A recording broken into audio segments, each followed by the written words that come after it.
앞서 제가 잠깐 짚어봤다시피 앞서 미국의 트럼프 대통령은 겉으로는 이란을 다 무력화했다고 했지만 속내는 마치 꼬인 실타래처럼 좀처럼 이란 전쟁에서 돌파구를 찾지 못하는 것 같습니다.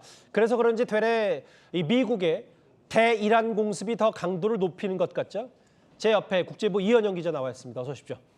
일단 트럼프 대통령이 다른 나라 도움 필요 없다고 한 당일에 바로 호르무즈 해협 인근의 미사일 기지에 폭격을 가했어요? 네, 기다렸다는 듯이 이 호르무즈 해협을 수호하는 복수의 이란 미사일 기지를 타격했다고 미군이 밝혔습니다. 지금 보시는 게 이 호르무즈 해협인데요. 예. 이 미사일 기지들은 호르무즈 해협 인근 섬들과 해안가에 위치하는 것으로 추정됩니다. 미 중부사령부는 현지 시각 17일 저녁 SNS를 통해서 몇 시간 전 호르무즈 해협 인근 해안을 따라 있는 이란의 강화된 미사일 기지들의 5,000파운드, 약 2.3톤급 지하 관통탈 여러 발을 성공적으로 투하했다고 밝혔습니다. 예. 이번 공습에 쓰인 무기는 최신형 GPS 유도 벙커버스터 GBU-72입니다. 예. 무게가 약 2.3톤에 달하는 관통탄으로 예. 숨은 지하 표적과 해안 벙커를 정조준해 개발됐습니다. 저 미사일 기지라는 건 예. 지하 깊숙이 두꺼운 콘크리트로 숨겨져 있다는 얘긴데요. 해당 기지들에 배치된 이란의 대함 순항 미사일이 호르무즈 해협을 오가는 국제 선박들의 위협이 되고 있었다는 게 중부사령부의 설명입니다. 이게 벙커버스터 투하가 심상치 않아 보이는 게 뭐냐면 오늘 또 있었던 얘기 중에 미 해군의 강습 상륙함도 지금 중동으로 향하고 있습니까? 네, 미 해군의 강습 상륙함이 싱가포르 인근 해역에서 포착이 됐습니다. 예. 지도에서 보시는 바로 이곳인데요. 예. 이곳에서 말라카 해협으로 들어가는 이런 강습 상륙함을 해병대 병력이 포착했다고 이렇게 밝힌 겁니다. 예. 네, 미 CNN 방송이 현지 시각 17일 보도한 건데요. 군사 전문가들은 트리폴리함이 약 2,200명의 미 해병대원을 태우고 예. 중동을 향하는 것으로 보고 있습니다. 아하. CNN은 이를 항공 추적 데이터로 포착했는데 예. 원래 군함은 신호를 끄고 위치를 노출하지 않지만 해상 교통량이 많은 싱가포르 주변 해역에서 안전하게 운항하려고 일부러 위치를 노출한 것으로 보인다는 설명입니다. 그러면 정리하면 이런 거네. 지금 위에서는 호르무즈 해협 인근 미사일 기지 때리고 지금 강습 상륙함도 중동으로 향하고 육해에 이어서, 그러니까 하늘과 바다에 이어서 육지까지, 지상전까지 임박했다는 미국 언론 보도도 있던데요. 네, 말씀하신 지상전 가능해 보입니다.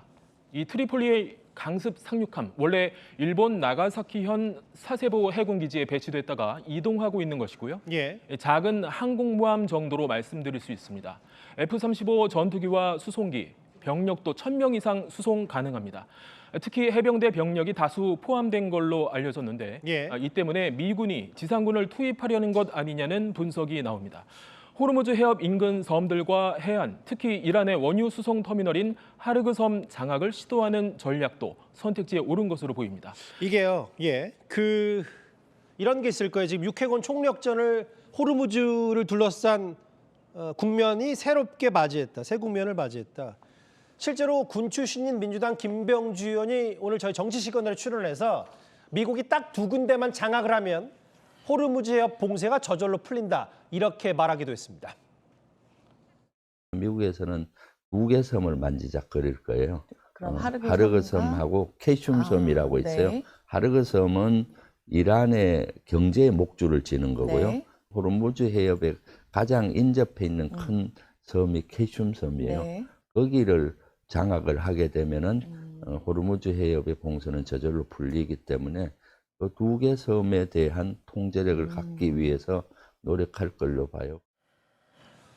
저 민주당 김병주 의원의 분석을 좀 더 심도 있게 들여다봐야 될 것이, 그러니까 김 의원 주장은 우리가 익히 알고 있는 하르그 섬이나 캐슘 섬 2곳만 장악하면 미국 뜻대로 된다는 얘기잖아요. 글쎄요, 다소 낙관적인 이야기로 들립니다. 지도 한번 보실까요? 예. 김병주 의원이 말한 2 섬 중 이 캐슘 섬이 호르무즈 해협에서 가장 큰 섬은 맞습니다. 예.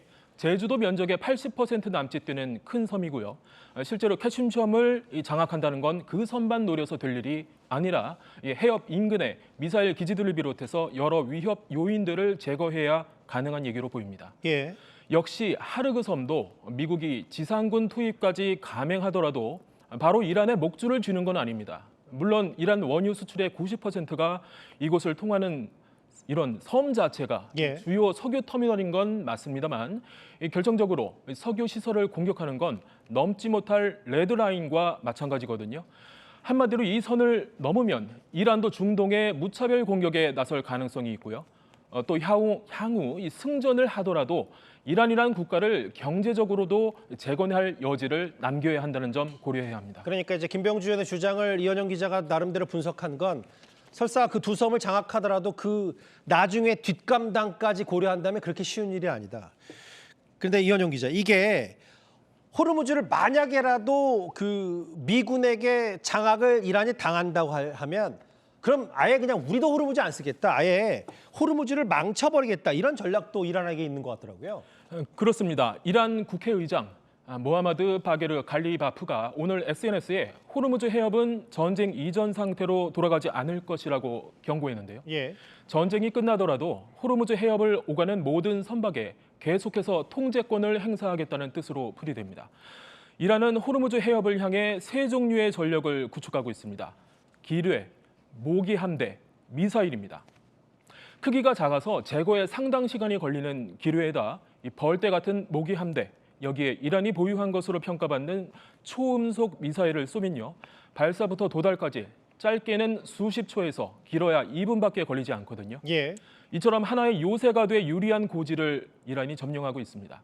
오늘 미군이 이 미사일 기지들을 성공적으로 타격했다는데 이 전체 미사일 기지들은 얼마나 되고 또 이 가운데 얼마나 무력화됐는지는 공개되지 않았습니다. 예. 일단 저것만 봐도 지금 이란이 얼마나 악에 바쳤는지가 좀 느껴지는데 전쟁 상황이. 앞서 제가 속보로 전해드렸던 것처럼 조금 전에 이란의 정보부 장관마저도 피습을 당했다, 공습을 당했다. 그러니까 사망했다. 이게 오늘 이스라엘의 조금 전 발표인데요. 사실 오늘 아침에 전해진 외신에 따르면 이스라엘 네타냐후 총리가 이란 지도부 제거 작전에 대해서 이렇게 말한 바가 있습니다. הבוקר חיסלנו את עלי לריג'אני. עלי לריג'אני זה הבוס של משמרות המהפכה, שזה חבורת הגנגסטרים שמנהלת בפועל את איראן. אנחנו חיסלנו לצידו גם את מפקד הבסיס, זה העוזרים של הגנגסטרים.